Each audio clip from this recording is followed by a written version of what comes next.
అందరికీ హాయ్ అండి. ఈరోజు నేను గోంగూర పచ్చిమిర్చితో చట్నీ చూపెడుతున్నానండి. చాలా బాగుంటుంది గోంగూర పచ్చిమిర్చి కాంబినేషను.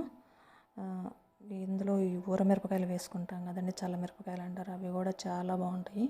వీటి కాంబినేషన్తో గోంగూర చట్నీ అయితే చాలా బాగుంటుంది.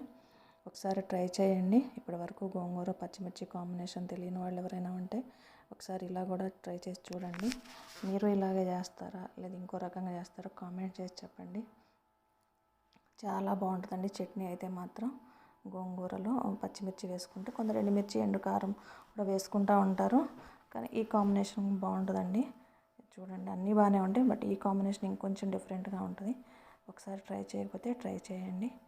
చాలా చాలా బాగుంటుంది చట్నీ అయితే. ఇక మనం ప్రాసెస్లోకి వెళ్ళిపోదామండి. గోంగూరని శుభ్రంగా కడిగి తీసుకున్నానండి. అస్సలే వాటర్ లేకుండా తీసుకోవాలి. నీళ్ళు అస్సలు అవసరం లేదండి. శుభ్రంగా గట్టిగా పిండేస్తే ఆకుని సరిపోతుంది. ఈ పచ్చిమిర్చి ఏమో కారాన్ని బట్టి తీసుకోవాలండి. కారం నాకు ఈ మిర్చిలో కారం లేదండి, తక్కువగా ఉంది మంట, అందుకని చెప్పి కొంచెం ఎక్కువే తీసుకున్నాను. అలాగే కొంచెం ఆయిల్ వేసుకున్నానండి.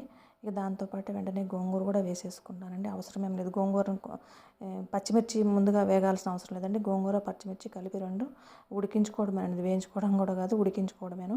ఎందుకంటే గోంగూరలో వాటర్ వచ్చింది కదండి, ఆ వాటర్ అంతా పోయే వరకు గోంగూరను ఉడికించుకుంటే సరిపోద్ది. పచ్చిమిర్చి కూడా ఆ వేడికి ఆ వచ్చిన వాటర్తోనే మగ్గిపోతాయండి శుభ్రంగా. తొందరగానే మగ్గుతాయండి, అంత ఒక్క 2 నిమిషాల్లో మగ్గిపోద్ది గోంగూర. వచ్చిన నీళ్ళన్నీ అయిపోయిన తర్వాత స్టవ్ ఆపేసుకోవటం ఉంటుందండి. ఇక నీళ్ళు కూడా అయిపోయినాయండి. ఇంకో అట్లా తేమ లేకుండా చూసుకొని కొంచెం నీళ్ళన్నీ అయిపోయినాయి అనుకున్నప్పుడు స్టవ్ ఆపేసుకుంటే సరిపోద్దండి. చల్లారిపోయిన తర్వాత మిక్సీ పట్టుకుందాం. చల్లారిపోయిందండి, ఇక మిక్సీ పట్టుకుందాం. కొంచెం వెల్లుల్లి జీలకర్ర సాల్ట్ వేసి ఒక తిప్పు తిప్పుకున్నానండి. ఇక తర్వాత పచ్చిమిర్చి వేసాను. పచ్చిమిర్చిని ఒక తిప్పు తిప్పిన తర్వాత గోంగూర వేయాలి. ఆ క్లిప్పింగ్ మిస్ అయిందండి నా దగ్గర.